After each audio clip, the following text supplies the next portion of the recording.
আজকে পিৎজা তৈরি করে নেব। 3 ধরনের ক্যাপসিকাম কেটে নিচ্ছি। খুব সহজেই বাসায় তৈরি করে নেওয়া যাবে পিৎজা। আমি নিজে হাতে চিজ বানিয়েছিলাম, সেই চিজ দিয়ে পিৎজা তৈরি করে নেব। এখন পিৎজার ডো তৈরি করে নিচ্ছি। 1 কাপ আটার মধ্যে 1 চা চামচ ইস্ট আর স্বাদ মতো লবণ, পানি আর গুঁড়া দুধ মিশিয়ে নিচ্ছি। 1 চামচ পরিমাণ তেল মাখানো হয়ে গেলে তেল ব্রাশ করে ডো রেস্টে রেখে দেবো 1 ঘন্টার জন্য। এই 1 ঘন্টার মধ্যে ফুলে দ্বিগুণ হয়ে যাবে। এখন চিকেন রেডি করে নেব। দিয়ে দিয়েছি গোলমরিচের গুঁড়া, লেবুর রস আর স্বাদে ম্যাজিক মশলা, পেঁয়াজ রসুন আদা আর দিতে হবে সয়া সস। পেঁয়াজ ভেজে নিচ্ছি, এর মধ্যে চিকেনটা রেডি করে নেব। কড়াইয়ের মধ্যে চিকেন দিয়ে এখন ভেজে সিদ্ধ করে নেব। কিছুক্ষণ ধরে নাড়াচাড়া করে ভেজে নেব। তারপর সামান্য পরিমাণে পানি দিয়ে সিদ্ধ করে নিয়ে আবার ভাজা ভাজা করে নেব।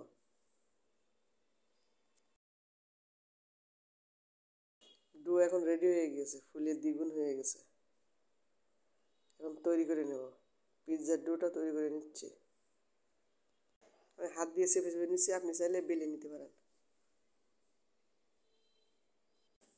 বেলেও আপনি করে নিতে পারবেন। এখন একটা ডিজাইন করে দিচ্ছি।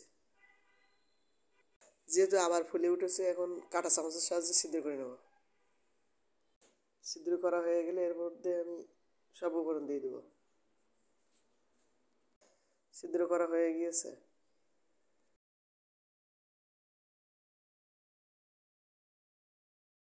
এখন টমেটো সস মাখিয়ে নিচ্ছি।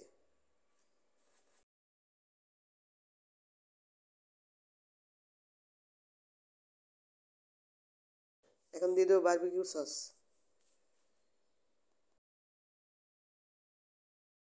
এরপর দিচ্ছি মেয়োনিজ। এই ভিডিওটি ভালো লাগলে অবশ্যই আপনার টাইম লাইনে শেয়ার করে রাখতে পারেন। লাইক কমেন্ট শেয়ার করতে ভুলবেন না।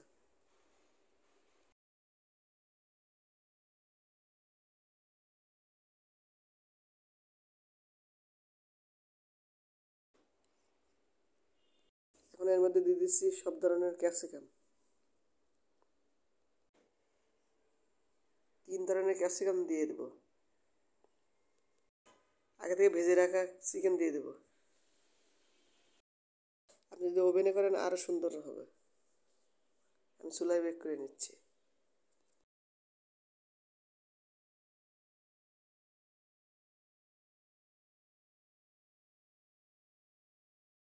এখন দিয়ে দিচ্ছি চিকেন। আগে থেকে যে চিকেনটা রেডি করেছিলাম সেটা দিয়ে দিচ্ছি।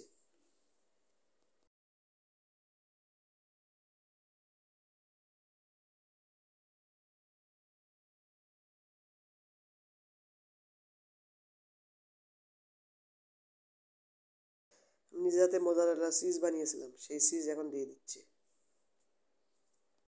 আপনার হাতের কাছে অরিগানো থাকলে অরিগানো দিয়ে দিতে পারেন, তাহলে ফ্লেভারটা সুন্দর আসবে। এই মোজারেলা চিজ সহজেই বাসায় বানিয়ে নেওয়া যায়।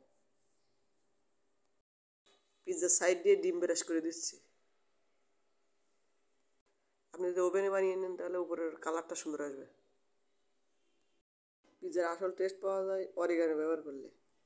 আমার কাছে যেহেতু অরিগানো ছিল না, এই কারণে দিতে পারিনি। এখন 20 মিনিট ঢেকে রাখবো কড়াইয়ের মধ্যে, একবারে লো তাপে। এখন 20 মিনিট পর দেখাচ্ছি, পিৎজা তৈরি করা হয়ে গিয়েছে। এখন নামিয়ে কেটে নেব। এর উপরে আবার একটু মেয়োনিজ দিয়ে দিচ্ছি। যেহেতু চুলাই করা হয়েছে, এ কারণে পিৎজার কালারটা বেশি লাল হয়নি।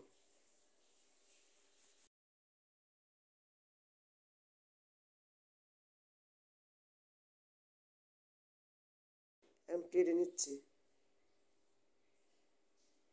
খুবই টেস্টি হয়েছিল।